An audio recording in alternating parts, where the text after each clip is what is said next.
Abra sua Bíblia, 1 Coríntios capítulo 7, versículo 1. Princípios de Deus para o casamento. Vamos lá, o que diz a palavra de Deus?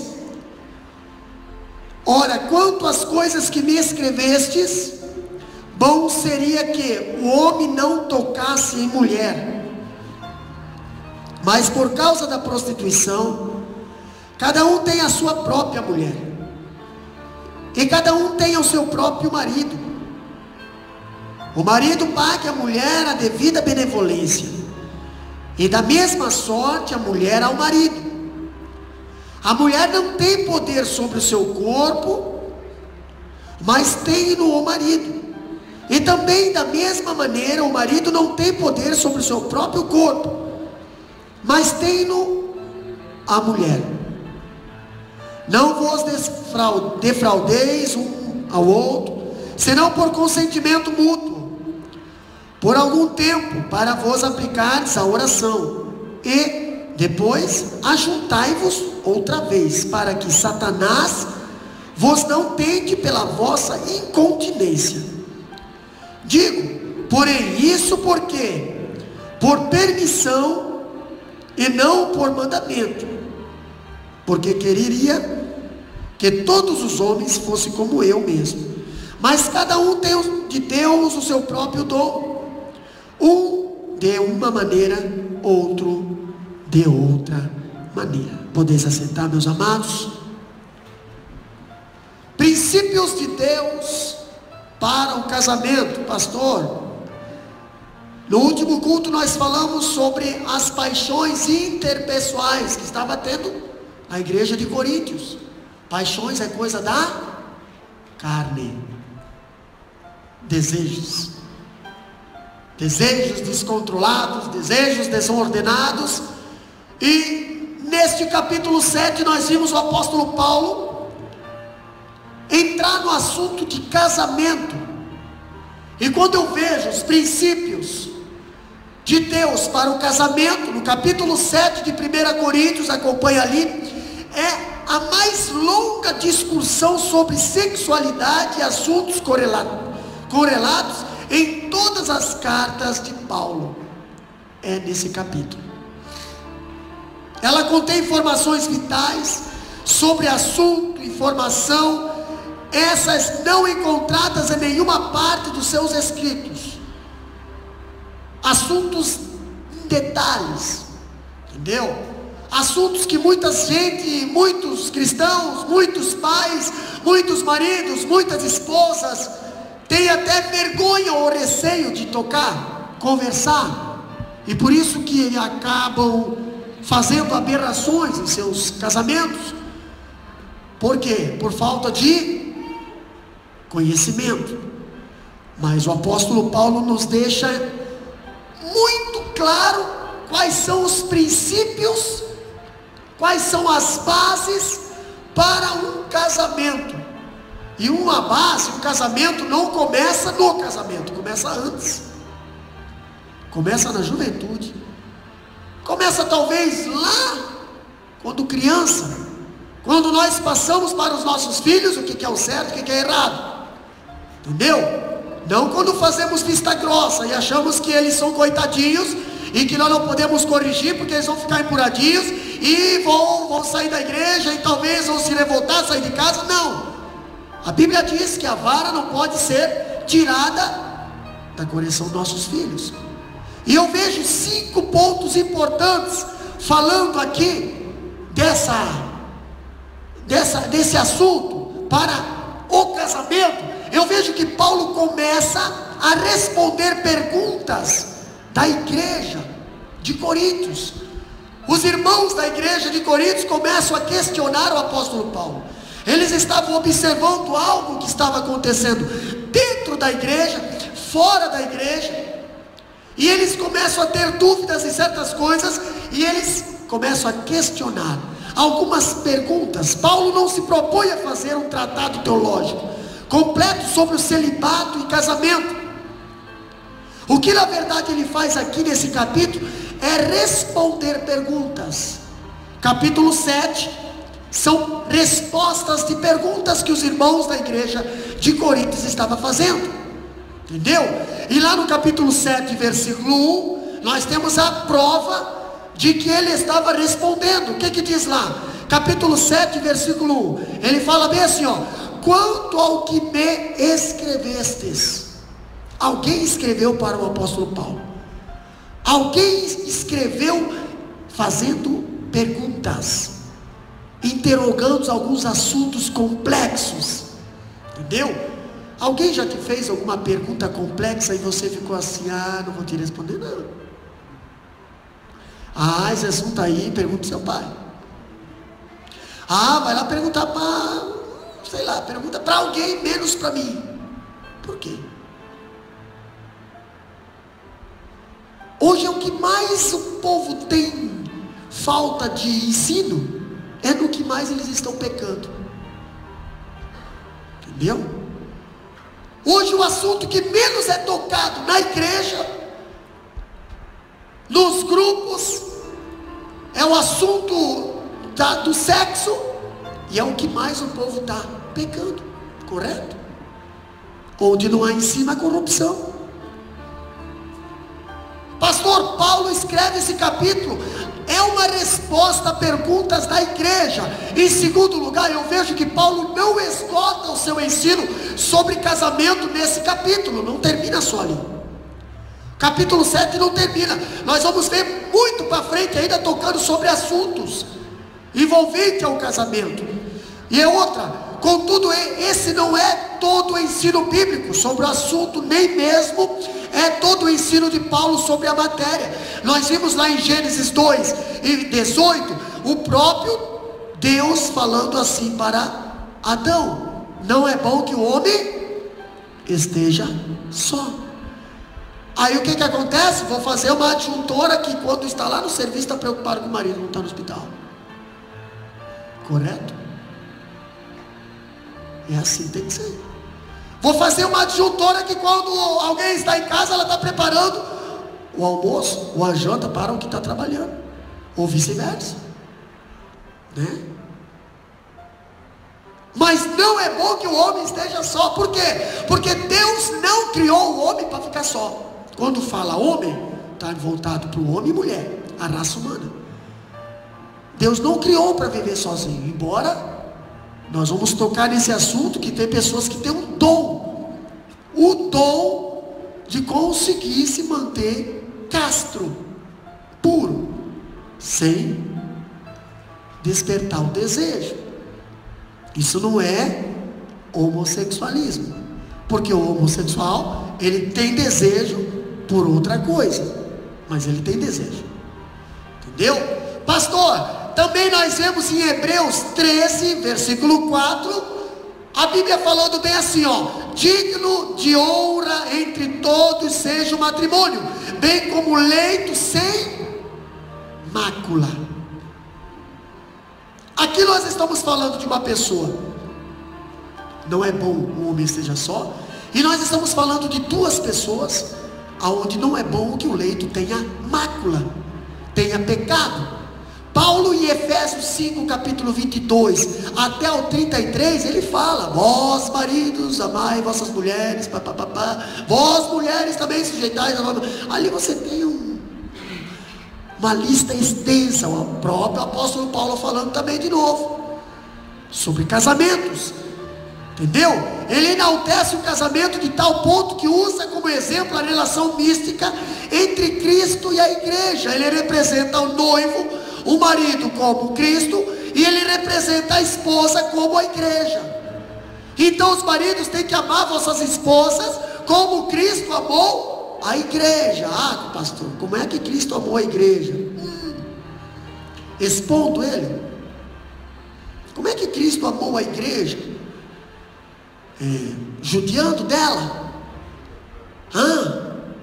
Se aproveitando dela? Porque tem muitos maridos que se aproveitam das esposas, acaba com ela, a coitada envelhece porque ele faz ela envelhecer.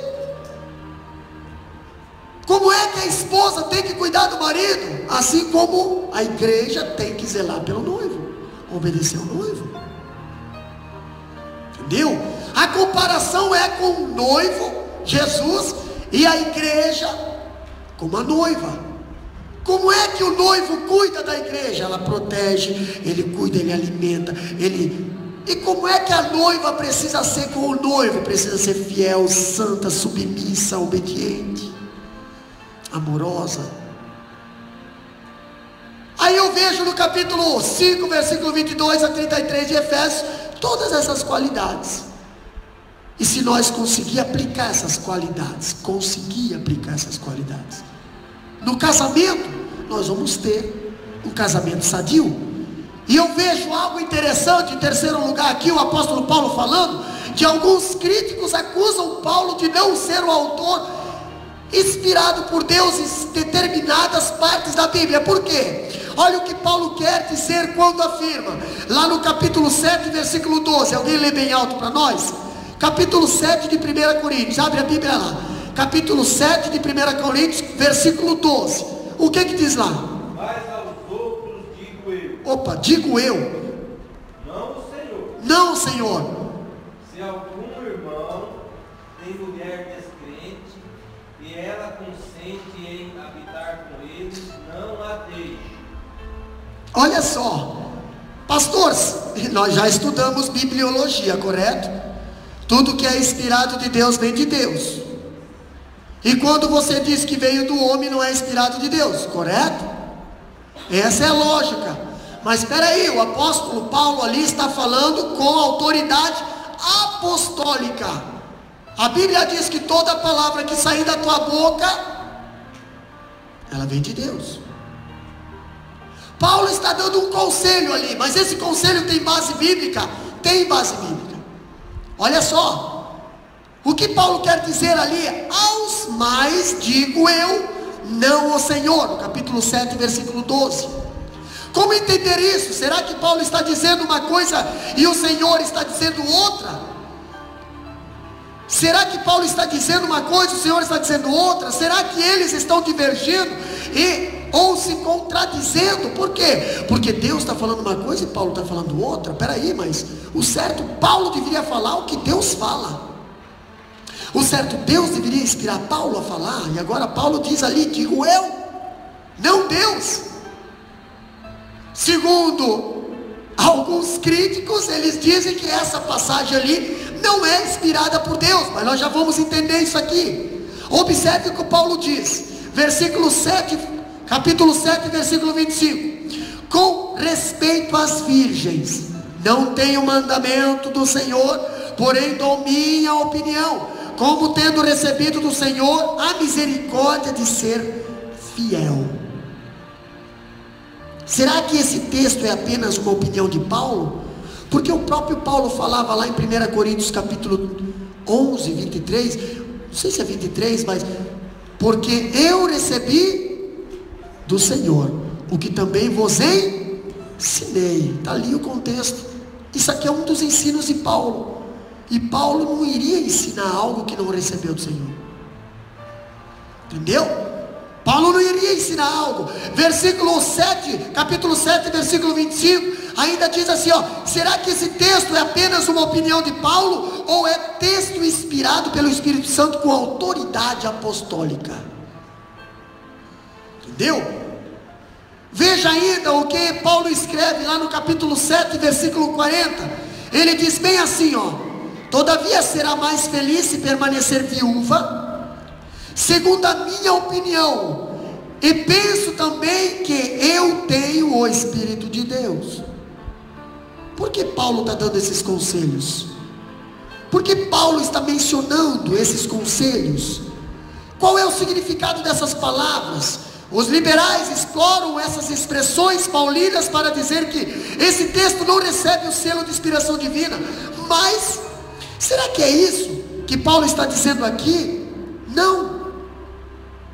Paulo faz nesse capítulo uma distinção entre o que Cristo ensinou e o que ele está ensinando. Peraí, o Cristo não ensinou tudo. Cristo deixou alguma coisa para nós ensinar. Tem muita coisa que nós estamos ensinando hoje que Cristo não ensinou lá atrás. Ele deixou a base e nós temos que seguir o caminho. Quer ver? Olha só, meus amados, o que Cristo ensinou, ele não via tratar novamente, pois o assunto já está decidido. Cristo já ensinou. Mas o que diz aqui, ó, porém, aquilo que Jesus não ensinou, ele vai tratar dando orientação apostólica e inspirada para a igreja. Tem muitas coisas que Cristo não ensinou, por exemplo, detalhes no casamento. Jesus não ensinou, Jesus só disse: não é bom que o homem se separa. Agora, alguns detalhes dentro do casamento, Jesus deixou para o apóstolo Paulo lá na frente ensinar. Entendeu? Pastor, mas sai fora da doutrina de Cristo? Não. Mas nós pegamos a base como referência. Vimos o que acontece de errado com alguns exemplos e seguimos o caminho, a referência. Pastor, olha só que interessante. Quando Paulo tinha de lidar com algumas perguntas que Jesus não havia tratado ainda. No tempo de Cristo não chegaram a fazer essa pergunta talvez para ele, mas tinha que estar escrito para nós hoje, tem como referência, irmã Cláudia. Tinha que estar nas escrituras. Paulo tinha de lidar com algumas perguntas que Jesus não havia tratado. Quer ver? Quando uma questão levantada pela igreja de Coríntios já tinha sido tratada por Cristo, Paulo se referia às suas palavras. Mas se a pergunta dos coríntios contemplava um tema que Jesus não tinha abordado, Paulo respondia à igreja com autoridade apostólica. O que é autoridade apostólica? A autoridade apostólica é aquela autoridade que Jesus decretou em cima dos apóstolos: eis que vos dou poder. Eis que vos dou poder. Aquela autoridade que Jesus, antes de subir, ele ministrou para os discípulos: eis que vos dou poder para ensinar, para pregar, para pisar escorpião, para curar, para libertar.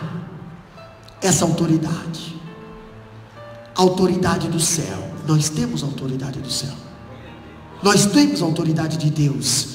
E Jesus falou bem assim para os discípulos. Agora você vai entender. Jesus falou bem assim, irmã Clédes: se vocês crerem, vocês vão fazer obras maiores do que eu fiz, porque eu estou deixando a autoridade na vida de vocês, irmã Lenice. É só você crer.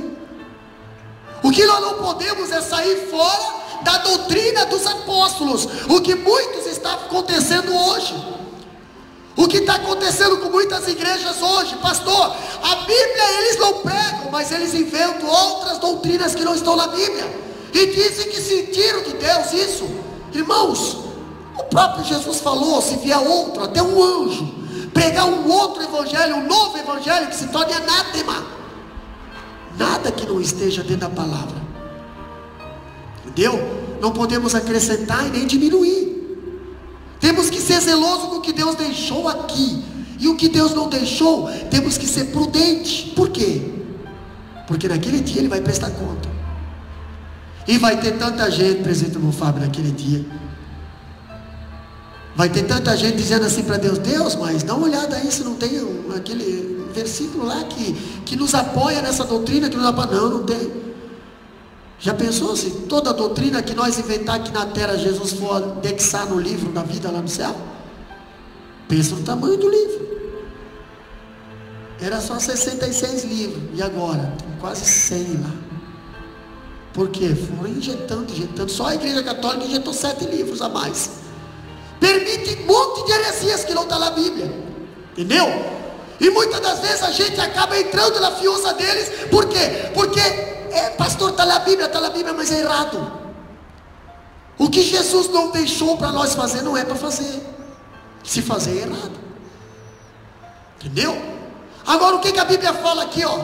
Há alguns assuntos que Jesus não tratou nos evangelhos. Olha aqui, os assuntos que Jesus tratou sobre casamento, divórcio, estão registrados em Mateus 5, 31 a 32. O que diz lá? Diz bem assim, ó: também foi dito: qualquer que deixar a sua mulher, que lhe dê carta de divórcio. Jesus está falando isso. Entendeu? Jesus está falando isso. Espera aí, está falando de separação, mas não a separação de qualquer maneira. Jesus está falando de separação, porque todo mundo estava querendo se separar. Viu uma peruca na cabeça da mulher, eu não quero mais. Viu outra, eu não quero também. Engordou também, não quero mais, não quero mais. E era uma separação, e as mulheres estavam ficando desvalorizadas, porque uma mulher virgem tem valor. Uma mulher não virgem não tem mais valor, lá para a cultura judaica. Aí a mulher, ninguém queria casar mais com ela, porque ela era uma mulher rejeitada. O que se tornava então? Ela ia para a vida, ela se tornava uma meretriz ou mendiga. E estava crescendo isso lá no povo de Israel. E Jesus teve que dar um basta. Peraí, não é bem assim não. Não é bem assim. Se você quer se separar, você vai ter que dar carta de divórcio. O que é a carta de divórcio? É permissão para a mulher estar livre para casar de novo. Mas o que Jesus fala também? Em Mateus 19, 1 a 12, eu não vou ler tudo, mas o que diz lá em Mateus 19, 1 a 12? Jesus ensinando sobre casamento. É lícito ao homem repudiar a sua mulher por qualquer motivo? Os fariseus estavam fazendo essa pergunta para Jesus. Por quê? Porque se você olhar do versículo 1 ao 12, você vai ver que os fariseus, eles vieram porque a lei de Moisés permite. Aí Jesus fala, a lei de Moisés, Moisés permitiu, naquela época, por causa da dureza do coração de vocês. Sabe o que é dureza do coração? Dureza do coração é você deixar a carne e falar mais alto. Aonde Deus fez um homem para uma mulher e uma mulher para um homem, tem marido ali que tinha 3, 4 mulheres. Jacó tinha umas 4. Fora mulher e concubina. Entendeu? Salomão tinha quantas? 700 mulheres e 300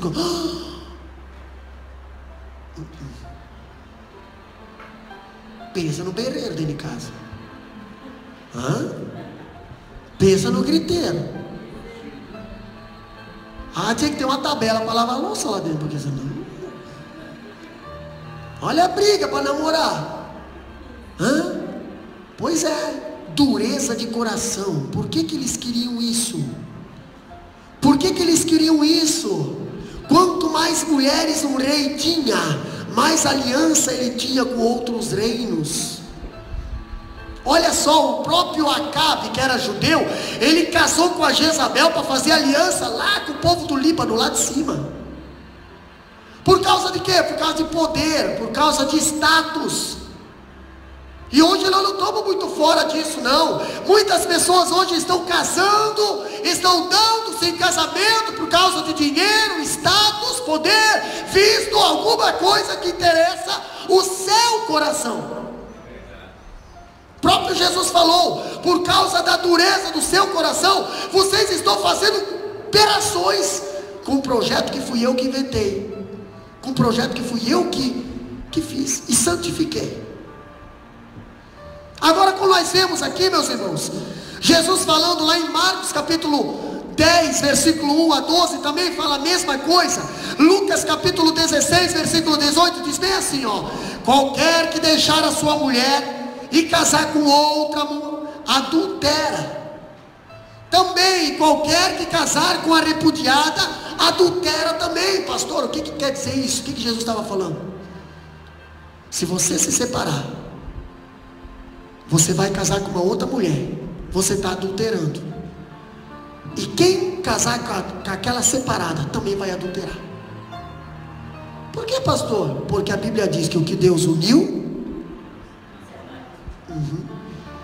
Então não brinca com separação, porque não vem para cima de mim, vai para a palavra. Vai para a palavra. O que está na palavra eu não abro mão. O que está na palavra eu não abro mão. Muitos têm aberto mão lá fora, entendeu? Inclusive grandes líderes evangélicos têm envergonhado a igreja, entendeu? Em vez de ser exemplo, não estão sendo exemplo, estão dando mau testemunhos. Hoje a juventude casa, descasa, e as pessoas dizem, coitadinho, não dá para viver, então não casa. O apóstolo Paulo diz, se é para casar, para se separar, não casa. Pastor, mas no meu tempo de incredulidade aconteceu. O teu tempo de incredulidade é passado, irmão. Nós estamos falando tempo de cristão. Essa palavra aqui é para a igreja. Essa palavra aqui não é para o mundo. Essa palavra aqui é para nós. É para a igreja de Corinto. O apóstolo Paulo está chamando a atenção dos cristãos que estavam com problema dentro da igreja. Estavam se separando, não estavam só se separando, mas nem queriam mais casar, estavam só amontoados, amaciados. Por quê? Porque ninguém conseguia pregar a verdade naquela igreja. Era concordado com coisas, entendeu? Não, isso não vai fazer mal, não é permitido, não tem problema não. Pode, não pode. A nossa base é a palavra, meu irmão. A nossa base é bíblica. Se você está na Bíblia, irmão, você não tem erro. Você está firme, você está seguro. Pode o mundo inteiro não gostar de você, mas se Deus se agrada da tua vida, tu vai passar pelo vale da sombra da morte, Ele vai estar contigo.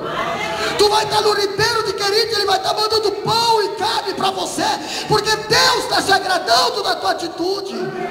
Agora, o que adianta ganhar o mundo inteiro, ter até a aprovação de todo mundo e perder a aprovação de Deus? Pastor, o que diz aqui? Quando Paulo se refere ao Senhor, o que o Senhor diz, e não ele está se referindo ao que Jesus ensinou sobre a matéria, casamento. Quando diz que agora não é o Senhor, mas ele, é porque aquele assunto Jesus não havia tratado. Você pode ver que Jesus está falando aqui só de separação, divórcio, mas ele não entra muito em detalhes. Mas nós vimos que lá na frente o apóstolo Paulo usa o mesmo tema, mais detalhado. Então, peraí, não quer dizer que quando Paulo está dizendo, digo eu e não Deus, não quer dizer que o que Paulo está falando não é inspirado por Deus. Entendeu? Quando eu vejo, quinto lugar, apóstolo Paulo endereçou seus conselhos sobre o casamento em 3 diferentes ângulos, tá? 3 diferentes ângulos. Primeiro, Paulo dirige aos cristãos casados como cristão. Paulo dirige também aos cristãos casados com não cristão. E Paulo dirige essa carta aos cristãos casados, aos cristãos não casados. Então há 3 ângulos aqui, tá? Paulo ele endereçou esses conselhos sobre casamento a 3 diferentes tipos de grupo de pessoas. Primeiro, os casados, os cristãos casados com cristãos, tá? Capítulo 7, versículo 1 até o 11. O segundo grupo é aos cristãos casados com não cristãos, tá? Nós temos também na igreja pessoas que estão nesse determinado, pastor, capítulo 7, versículo 12 a 24. E também Paulo direciona aos cristãos não casados, que são os solteiros ou os viúvos, entendeu? Ou os solteiros e os viúvos. Mas agora nós vamos falar sobre os cristãos casados com não cristão. Primeiro, os casados com cristão, casados com cristão, capítulo 7, versículo 1 a 11. Ali nós vimos a igreja de Coríntios, tá? A igreja de Coríntios havia 2 extremos. Primeiro, o primeiro grupo pensava que o sexo é pecado, mesmo no casamento. Por quê, pastor? Porque via o povo lá de fora fazendo aquela montoeira de nojeira lá, achava que o sexo no casamento do cristão também era nojento, que nem o povo lá de fora. Às vezes o cristão torna o sexo nojento, porque pega os conselhos lá de fora. Mas Salmo 1 diz, não andei segundo o conselho dos ímpios. Entendeu? Hebreus fala, o venerado seja o leito sem mácula. Se está sujo o teu leito, é porque você trouxe sujeira lá de fora. Pastor, mas o meu casamento está com problema, eu tenho que apimentar alguma coisa. Vai para a palavra que tu vai ver a pimenta que você vai ter. Agora não vai lá para fora não, porque aquilo lá traz infecção. Quer romance? Vai para o livro de Cantares. Quer ação? Vai para o livro de Juízes. E aí tu vai ver um monte de coisa. Entendeu? Quer encontro? Vai lá para o livro de Gênesis, né? O encontro de Isaac com Rebeca lá, meu Deus. Veja onde é que ele arrumou a Rebeca. O que ela estava fazendo? Ela não estava parada não, estava trabalhando. Pastor, o que a Bíblia fala? Olha aqui, ó. Existia 2 grupos extremos na igreja. O primeiro grupo que pensava que o sexo era pecado, né, no casamento. esse grupo defendia que o celibato é um estado moralmente superior ao casamento. Então aqueles que achavam que o sexo era pecado, então não faziam sexo. E o segundo grupo, talvez formado pela maioria dos judeus, julgava que o casamento não era opcional, mas obrigatório. Para eles o celibato era uma posição moralmente inferior ao casamento. E Paulo enfrentou essas duas facções, esses dois extremos na igreja, e combateu a ambos. Para Paulo, tanto o casamento quanto o celibato são dois dons de Deus. Agora, são dons, não são obrigação do homem. Se você não quer casar, você não vai casar. Se você não quer fazer sexo, você não vai fazer sexo. Agora, se você quer fazer sexo, você vai ter que casar, porque o sexo foi feito para o casamento. E não adianta você dizer: eu não quero casar, não quero fazer sexo, mas está maquinando aqui, entendeu? Por isso que a Bíblia diz: o celibato existe, mas nem todos têm esse dom, o dom de se manter casto e puro. Pastor, falando ainda, o que é melhor, o casamento ou o celibato? Eu faço essa pergunta para os irmãos: o que é correto, o celibato obrigatório ou o casamento compulsório? O que é correto?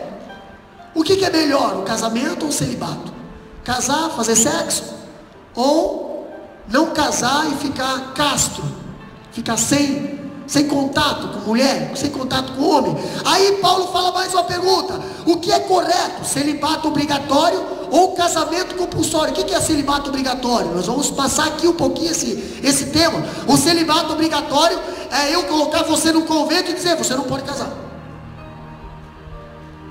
você não pode casar, você não pode ter contato com homem. Aí os coroinhas da igreja que sofrem, né? Aí as irmãs da igreja que sofrem, porque o cara está desejando, mas não pode.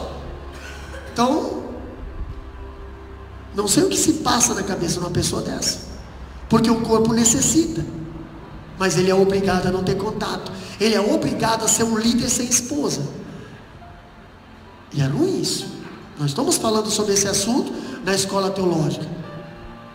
É obrigado a ser. Agora imagina um camarada ir tratar um assunto de casamento sozinho, né? Vamos lá, nós vamos tocar nesse assunto um pouquinho. Eu só estou fazendo a pergunta: o que é melhor, o casamento ou o celibato? Paulo diz que as duas posições radicais são erradas. As duas posições radicais são erradas. Depende do dom. Quem recebeu o dom para casar-se, deve-se casar. Agora, quem recebeu o chamado ou o dom de Deus para o celibato, deve permanecer solteiro. Dois assuntos aqui são abordados por Paulo: primeiro, a pureza do casamento, e segundo, a duração do casamento. Dois assuntos aqui no capítulo 7. Primeiro, pastor, é a pureza do casamento. Capítulo 7, versículo 1 a 9. Vamos destacar alguns pontos importantes. Primeiro, capítulo 7, versículo 2. O que diz lá? Bem alto. Mas por causa da prostituição, cada um tem a sua própria mulher, e cada uma tem o seu próprio marido. Por causa de quê? Por causa do quê? A igreja de Corinto estava no centro da prostituição, entendeu? Existia um templo lá no morro chamado Acrocoríntios, que só tinha 1000 sacerdotisas, que se prostituía nos cultos e de noite descia para os portos se prostituir no meio da cidade, com os marinheiros, com todos eles da cidade. E a igreja estava lá no olho do furacão, e a igreja tinha que se preservar santa naquele lugar. E agora Paulo, ele é abordado dizendo: pastor, está passando assim, assim, assim dentro da igreja. E o apóstolo Paulo fala: olha aqui, ó, em primeiro lugar, a pureza do casamento. Paulo proíbe o que, pastor? A poligamia. A poligamia. No capítulo 7, versículo 2, o apóstolo Paulo diz bem assim, ó: mas por causa da impureza, cada um tenha a sua própria mulher. Entendeu? A sua própria mulher, e cada uma o seu próprio marido. Pastor, Paulo estava combatendo o que? A poligamia. A poligamia é o que? É ter duas mulheres ou dois maridos. Tem gente que acha normal isso. Pastor, mas eu tenho só o meu marido. Graças a Deus. Mas o povo lá de fora, não dá para acreditar não. Não dá para acreditar que tem só uma mulher. Entendeu? Não dá para acreditar. Volta e meia está surgindo um escândalo, uma briga aí, por quê? Porque alguém descobriu alguma coisa. E aí, pastor, Paulo proíbe a poligamia. Quando surgiu a poligamia na face da terra? Está lá em Gênesis capítulo 4, versículo 19. O primeiro camarada que começou a ter 2 mulheres na história da raça humana. Como é que foi o nome dele? Lameque. A Bíblia diz lá em capítulo 4 de Gênesis, versículo 19: e tomou Lameque para si 2 mulheres, e o nome de uma era Ada, e o nome de outra era Zilá.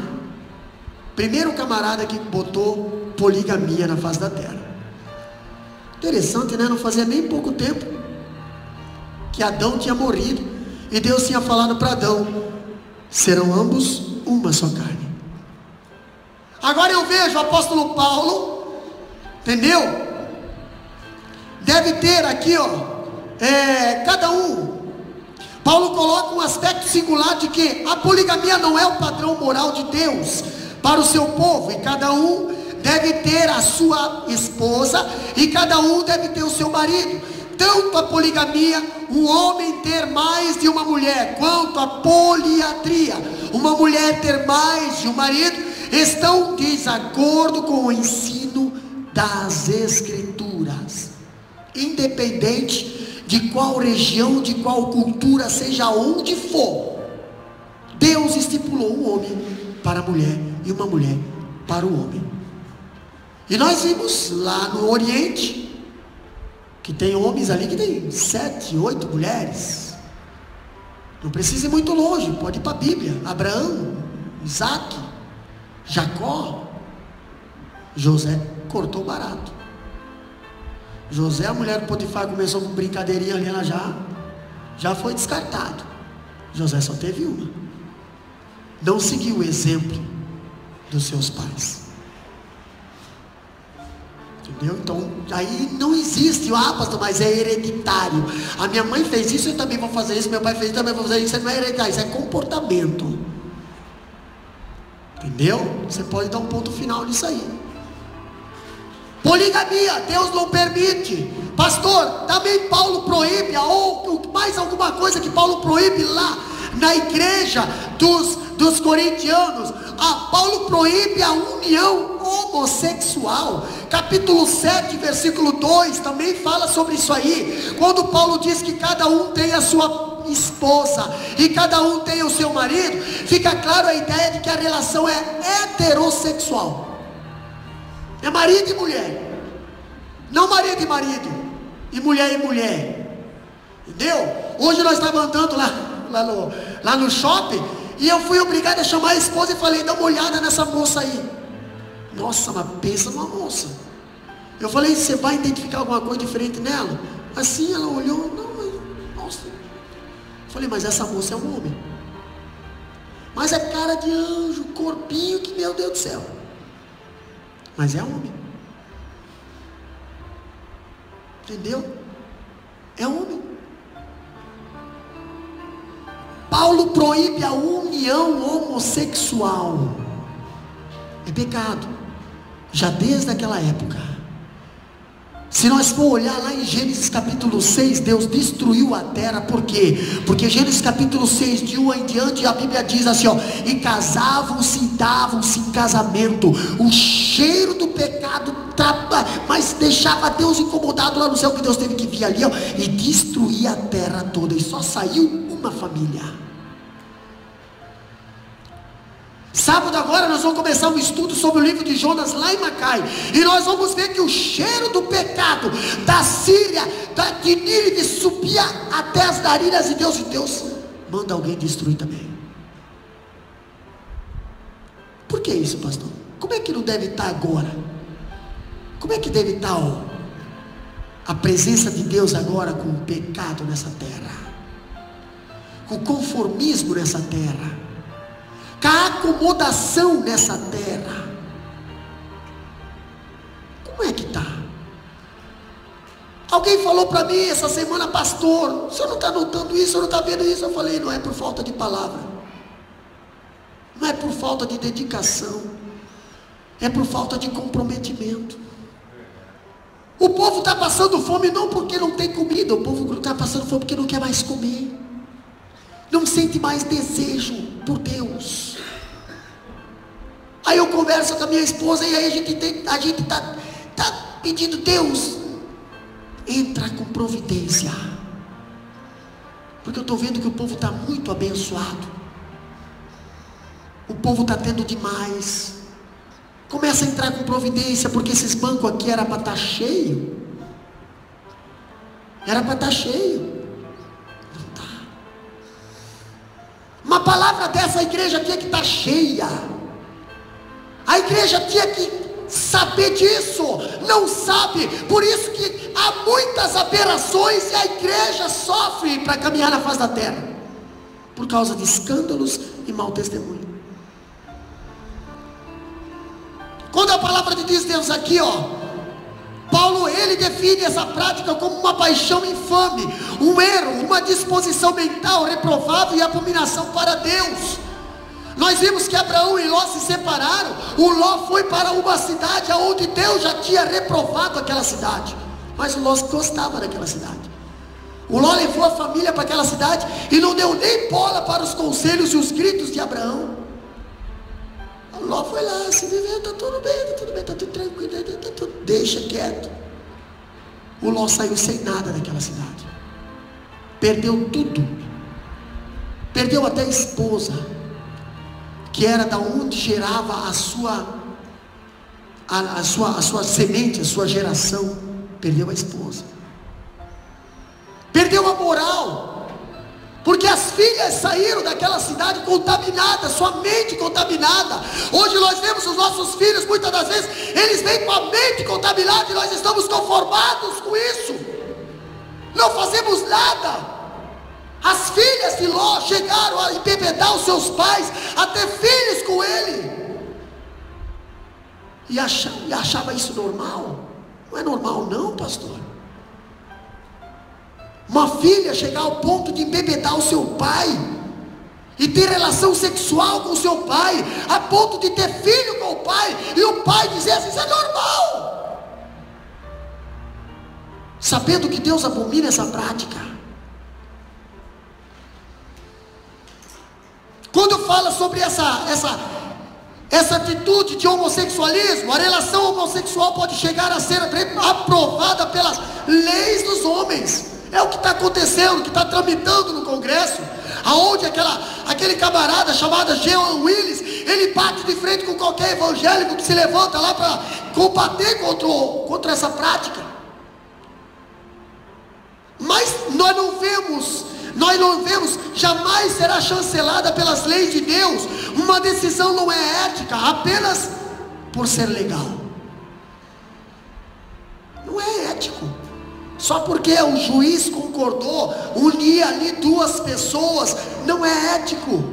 Nós estamos falando de moral, lei de Deus, base, moral, é antinormal. A Bíblia diz: os homens mudaram seus costumes normais, deixaram o uso normal da mulher e foram e fizeram o uso normal com o homem. Assim também as mulheres.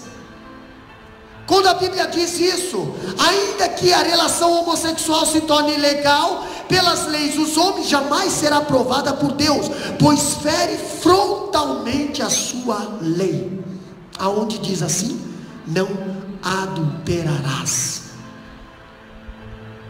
Adulterar algo que é para fazer assim e é feito assado, isso é um adultério contra a lei de Deus. Pastor, quando eu vejo Paulo falar, também eu vejo Paulo falando, Paulo proíbe o celibato compulsório. O que é celibato compulsório? Vocês estão vendo esse camarada aqui, né? O celibato compulsório, Paulo escreve lá no capítulo 7, versículo 1, quanto ao que me escrevesse, é bom que o homem não toque em mulher. Mas essa expressão, tocar em mulher, é um eufemismo.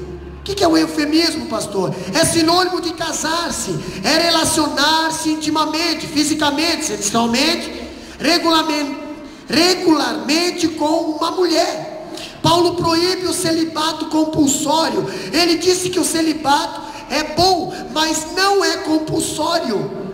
Entendeu? O que é o eufemismo? Paulo está falando ali, que essa palavra ali, ó, não tocar em mulher, ele está falando um eufemismo. O eufemismo é uma expressão, é uma forma de expressão. Eufemismo é a figura de linguagem que tem o objetivo de suavizar uma palavra ou expressão. Por exemplo, vou falar aqui, morte. O cara morreu. Para mim não falar o cara morreu, eu vou suavizar. Eu vou dizer bem assim, ó, ir à terra dos pés juntos. Em vez de eu dizer o cara morreu, eu vou dizer assim, o cara vai ver a raiz por debaixo. Entendeu? O cara vai usar paletó de madeira. Isso é um eufemismo. Está querendo dizer o quê? Está querendo dizer que o cara morreu.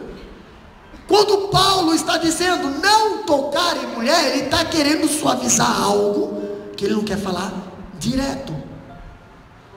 Já vou explicar. Olha aqui, ó. Ele disse que o celibato é bom, mas não é compulsório. O celibato é permitido, mas não é ordenado. Nem todos têm o dom do celibato. Capítulo 7, versículo 7 a 9. Tá? E por isso que a igreja romana enfrenta tantos problemas com a sexualidade dos seus sacerdotes. O celibato compulsório não tem base bíblica. Agora nós vamos falar da igreja católica, que obriga os seus líderes a não casar, obriga as freiras a não ter contato com homens. A quem é que consegue? Alguns têm dons, tudo bem, é bíblico isso, mas nem todos. O que adianta você dizer, eu tenho celibatário, mas aqui está um filme pornográfico aqui, que misericórdia, né? Agora, pastor, o que a Bíblia fala? O celibato compulsório não tem base bíblica. O celibato só tem valor quando é resultado de um dom espiritual. Ele não pode ser impulso obrigatoriamente. Esse é o ensino cristão, ou de Cristo. Capítulo 19, versículo 10 a 12 de Mateus. O que diz lá? Disseram-lhes seus discípulos, Mateus 19, 10 a 12: se assim é a condição do homem relativamente à mulher, não convém casar. Ele, porém, lhes disse: nem todos podem receber esta palavra, mas só aqueles a quem foi concedido, tipo o celibato, de conseguir ficar sem casar. Porque há eunucos que assim nasceram do ventre, homens estéreis, que já veio de ventre da mãe, e há eunucos que foram castrados pelos homens, e há eunucos que se castraram a si mesmo, por causa do reino dos céus. Quem pode receber isso? Que receba. Existem 3 tipos de eunucos, e nós temos base na Bíblia. Existe o eunuco que já nasceu estéril, o homem que não pode ter filhos, não tem prazer, não tem... Entendeu? Pastor, mas então eu vou virar homossexual. Não, aí você está tendo prazer. O eunuco, ele não tem prazer. O eunuco, ele nasce estéril. Ele nasce sem testículos, estéril. Existe o outro eunuco que ele é castrado. Pastor, os eunucos que cuidavam dos haréns dos reis, eles eram castrados. Se você for olhar para os jovens que foram levados de Israel para a Babilônia, eles foram transformados em eunucos. Por quê? Porque eles foram para o reino, foram para o palácio trabalhar com o rei. Pastor, eram israelitas, sim. Foram obrigatórios, eles obrigaram. Mudaram tudo. Mudaram as vestes, mudaram o nome, mudaram até a forma de viver. O que eles não conseguiram mudar era o coração. E existem eunucos que automaticamente se castram. Entendeu? Eles tomam a decisão: eu quero me castrar, eu não quero, pronto. Assim como tem mulheres também que faz desligamento, não quero mais ter filhos. Isso é uma decisão pessoal. Todas as três têm base na Bíblia. Está aqui em Mateus capítulo 19, versículo 10 a 12. Sabia disso? Pois agora fica sabendo. Agora o que diz? Esse é o preceito estabelecido por Deus desde o princípio. Gênesis 2 e 18 diz: não é bom que o homem esteja só. Entendeu? Não é bom, falhei uma adjuntora que esteja como diante dele. Esse é um preceito. Agora Paulo destaca outra coisa aqui, pastor. Olha só, Paulo destaca a completa mutualidade dos direitos conjugais. O que é isso? Paulo vivia numa sociedade que profunda influência machista, mas ele quebra esses paradigmas da cultura, prevaleceu e afirma a igualdade dos direitos conjugais. Tem casais aí que misericórdia. Entendeu? Tem casais que misericórdia. Precisa ter uma conversa com o apóstolo Paulo. O apóstolo Paulo tem que sentar e dizer assim: irmão, irmã, ei, vocês são iguais dentro do casamento. Tem essa de um ser querer maior que o outro, um ter mais privilégio que o outro, um poder se satisfazer mais que o outro, um ser o prazeroso e o outro ser usar. Não, irmão, não existe isso. O apóstolo Paulo fala lá no capítulo 7, versículo 3. Lê lá para nós. Capítulo 7, versículo 3.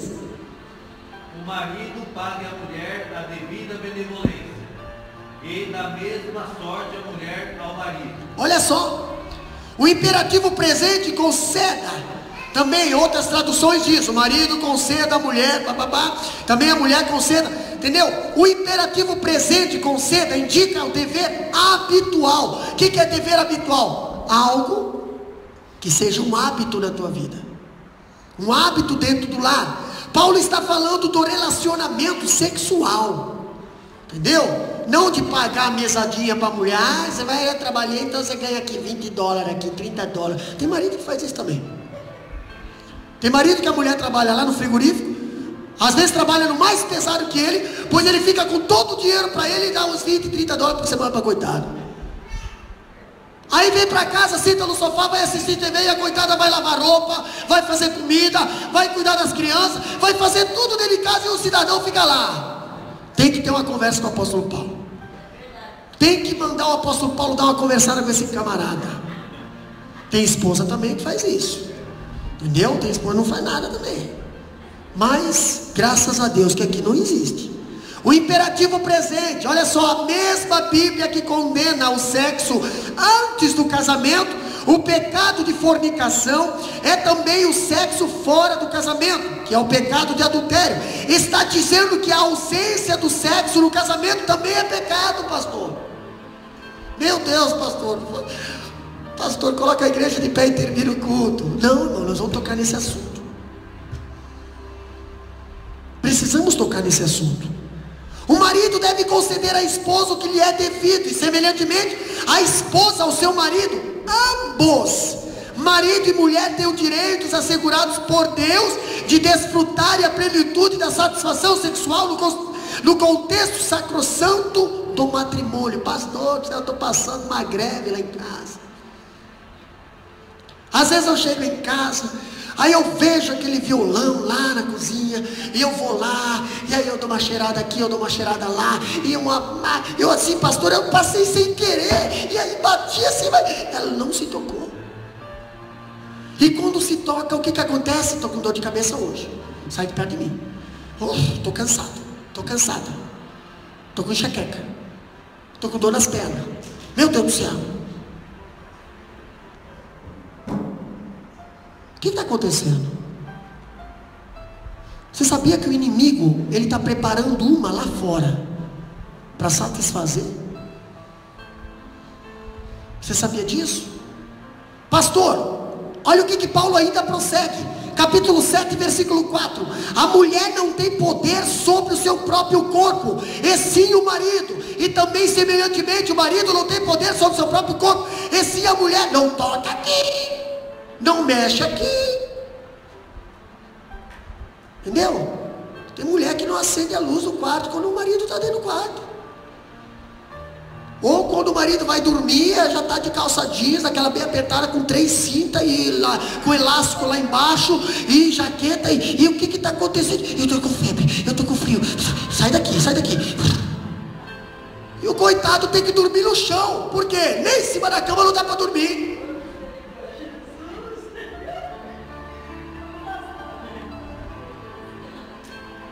Você acha que não acontece isso, irmão?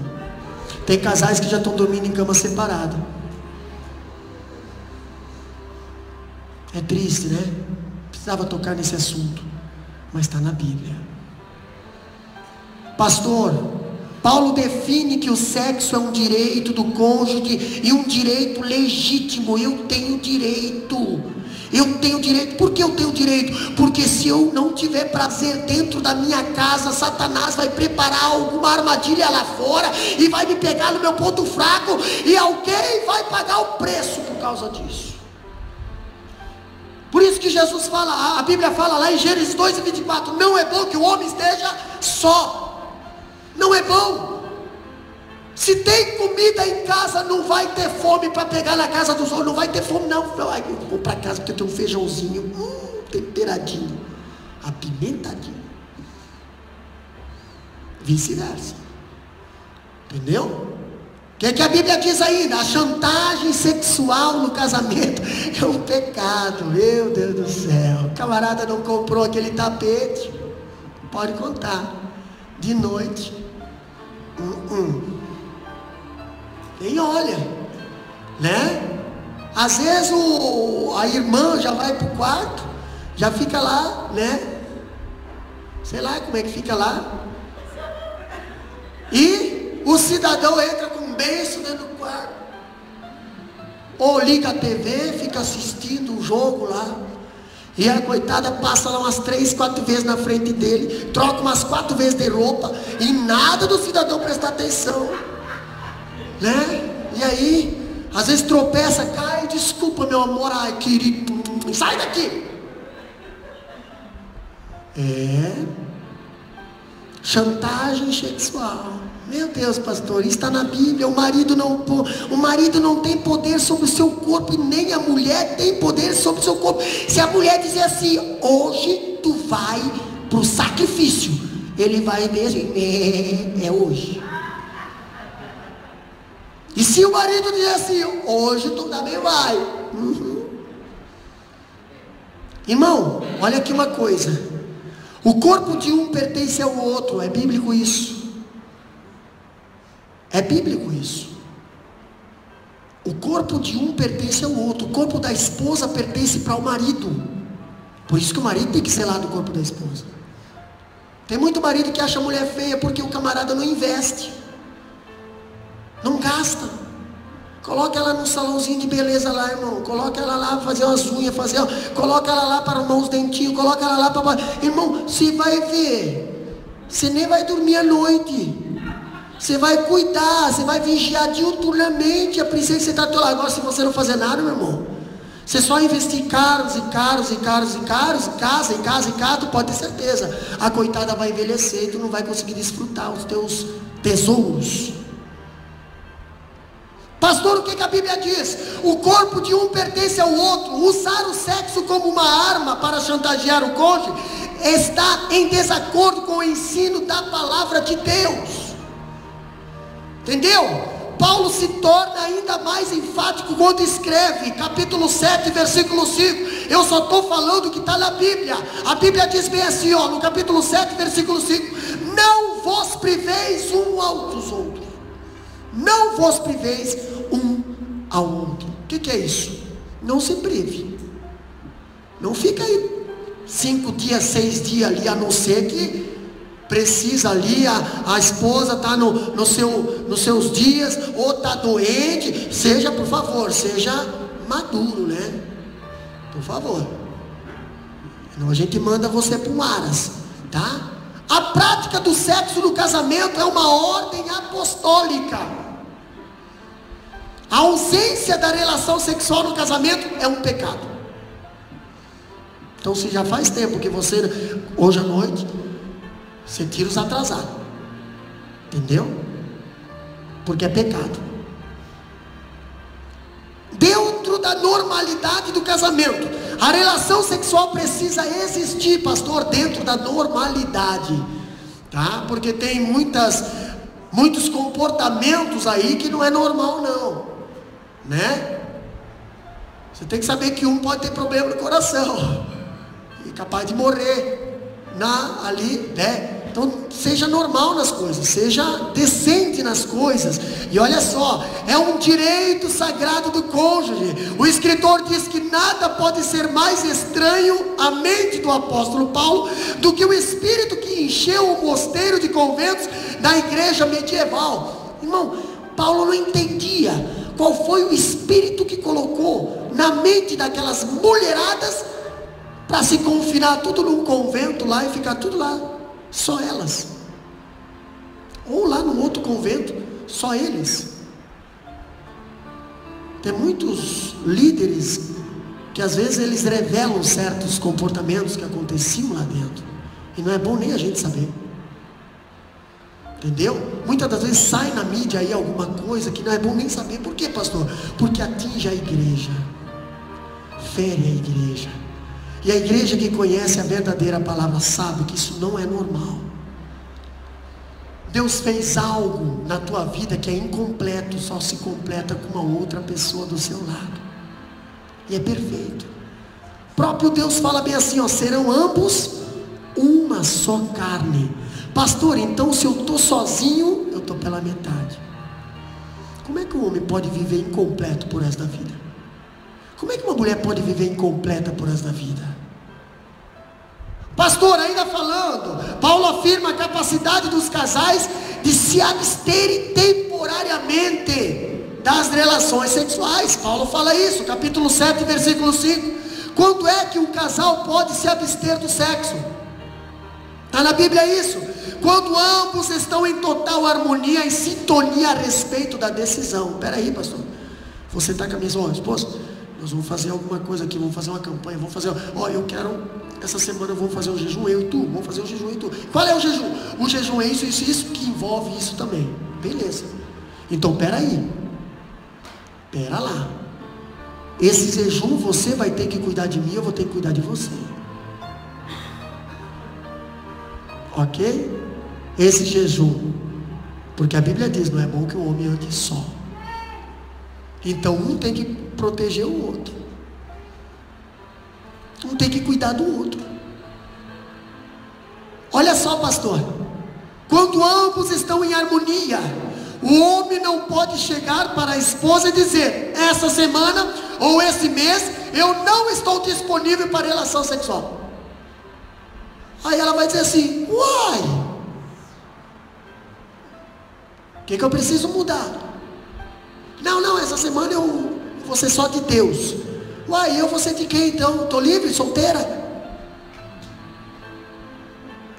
Conversa primeiro. Porque às vezes a esposa vai falar bem assim, nossa, logo essa semana que eu estou desejosa, você vai me matar desse jeito. Não, então vamos entrar num acordo então. A gente vai até na metade da semana e dali a gente, beleza. Então os dois estão de acordo.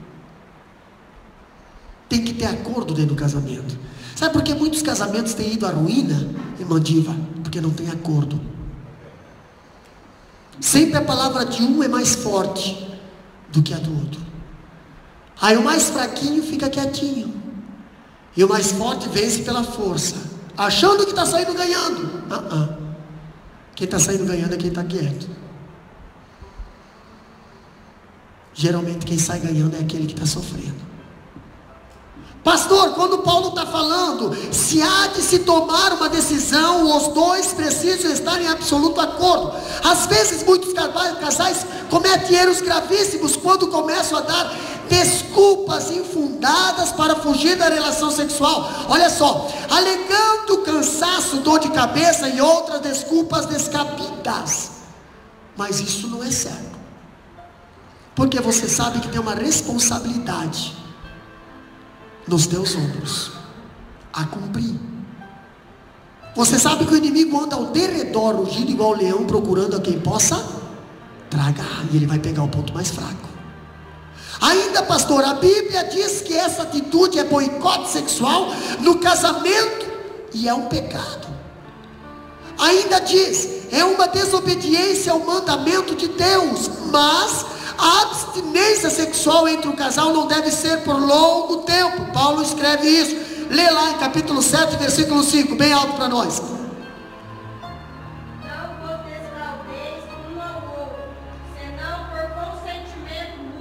Por algum tempo, para vos aplicardes à oração, e depois ajudai-vos outra vez. Viu? Para que Satanás vos não tente pela vossa incontinência. Olha só, para dedicar-nos à oração, tá?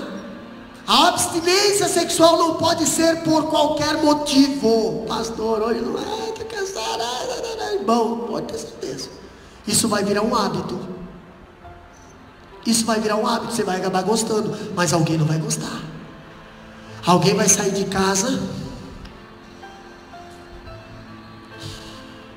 e o diabo está observando essa atitude, o diabo vai preparar. E uma hora o fraco cai. Pastor, e se o fraco cair, a culpa é de quem? Se o fraco cair, a culpa é de quem, pastor? Ah, é do sem vergonha. Não, Senhor, nem sempre. Nem sempre. Tem de ser por uma razão espiritual, não pode ser por cansaço, nem pode ser por muito trabalho, não pode ser por dor de cabeça ou indisposição emocional. A questão é uma razão espiritual. É interessante que Paulo não recomenda um longo período de oração. Nesse caso, pastor, eu quero ficar 30 dias orando aqui. E o coitado da esposa, o coitado do marido. Você pode ver, quem trabalha demais é a mesma coisa assim. Quando chega em casa, quer para dar carinho para a esposa, dar carinho para o esposo, não dá, estou cansado, dormiu. Por isso que nós temos que ser controlado nas coisas, equilibrado nas coisas. A Bíblia diz: o que adianta ganhar o mundo inteiro e perder a família, perder o casamento, perder os filhos, perder o amor, perder a paz, perder a comunhão, perder tudo. Tu tem tudo lá, tu tem, nossa, eu tenho conforto, eu tenho patrimônio, mas eu não tenho mais a esposa, eu não tenho mais o filho, eu não tenho mais nada, eu não sei mais nem o que é valorizado dentro da minha casa. Não é só na oração que nós temos que cuidar, em todos os excessos, nós temos que ter tempo para todas as coisas. Eclesiastes 3 diz, Paulo diz que só pode existir abstinência no casamento quando houver compromisso deliberado de retornar à relação sexual. Olha, minha esposa, meu esposo, vamos entrar no acordo aqui? Vamos. Então quando? Nós vamos ficar 2 dias aqui em consagração. Só que eu prometo para mim também, prometo. E se eu pifar, eu pode ter certeza que eu te aviso. Entendeu? Pode ter certeza, quinta-feira à noite vai bater o sino. Quinta-feira à noite o negócio vai pegar aqui de novo. Então, beleza? Beleza. Quando deu quinta-feira à noite, pode ter certeza, tem flor na mesa, tem pétalas no corredor, a cama está toda arrumadinha, o travesseiro todo arrumadinho, pode ter certeza. É capaz do infeliz chegar e eu quero estar com vontade de continuar mais 2 dias. Não, Senhor, é hoje, muralhas vão cair hoje. O rio vai abrir hoje, o mar vermelho vai ter que abrir hoje. Entendeu? Tem que ter um acordo, tem que ter começo, tem que ter firma, André. Senão não vai acontecer, vai dar problema. O homem tem que ter palavra. Para nós encerrar, olha só, meus amados. Meu Deus, tem muita coisa aqui. Aqui, em segundo lugar, aqui, a duração do casamento. Nós falamos aqui do casamento, quando abriu, aqui, não, eu tenho que falar um pouco aqui. Eu tenho que falar desse assunto aqui. Pastor, onde há chantagem sexual no casamento, Satanás entra em ação. Paulo conclui dizendo, lá no capítulo 7, versículo 5, para que Satanás não vos tente por causa da incontinência. No que Satanás nos tenta, irmã Cleides? Olha aqui, quando um casal brinca com essa arma do sexo no casamento e chantagem com o cônjuge, privando-o da satisfação a que tem direito, Satanás entra nessa história para colocar uma terceira pessoa na jogada e arrebentar com o teu casamento. Cabe aqui alertar sobre uma grande ameaça à vida sexual dos casais, que se chama pornografia. A palavra de Deus determina que o leito conjugal deve ser sem mácula, capítulo 13, versículo 4 de Hebreus. Entendeu? Pastor, não está acontecendo nada, lá está tudo certo, não, nem brincando não está, pode ter certeza. Em algum lugar Satanás está entrando.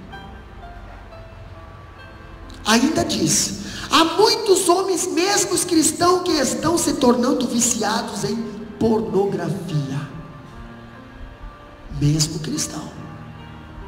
Ainda diz: são prisioneiros de um vício avassalador, alimentam suas mentes com lixo nauseabundo, que sai dos esgotos pútridos dessa indústria da pornografia, que destrói vidas e arrebentam famílias. Há muitos homens que, adoecidos por esse vício degradante, ainda aviltam sua mulher, querendo importar para o leito conjugal essas práticas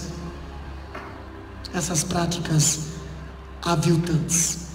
E olha só, aqui tem uma mensagem interessante. Certa feita houve uma greve de garis em Nova York, a capital mundial do consumo. Aí depois de vários dias sem recolher o seu lixo, a cidade ficou suja e emporcalhada. O homem teve uma ideia para se desvencilhar do lixo da sua casa. Colocou todo o lixo dentro de uma caixa, cobriu-a com um belo papel de presente e estrategicamente deixou a caixa dentro do porta-malas aberto do seu carro, numa rua bem movimentada. Várias pessoas passavam, olhavam para a caixa com cobiça, até que chegou um espertalhão, pegou a caixa e saiu correndo com ela, levando-o para a sua casa. Olha a moral da história: quando abriu a caixa, estava cheia de lixo. Conclusão: há muitas pessoas levando lixo para dentro da sua casa. Lixo cheira mal e deixa o ambiente desagradável. Lixo produz doença. A Bíblia diz que o sexo é bom e prazeroso, mas também diz que ele precisa ser puro e santo. Não deixa lixo entrar na tua casa, não. Não deixa lixo entrar no teu leito, não. Nem tudo que é embrulhado, bonito, dentro tem coisa boa. A Bíblia diz que a mulher lá de fora, ela é doce como mel, mas o seu paladar é pior que um fel. Pastor, não podemos mais entrar no assunto, não podemos mais ir adiante, mas eu queria falar sobre... Eu quero estar com Cristo, onde a luta se trava.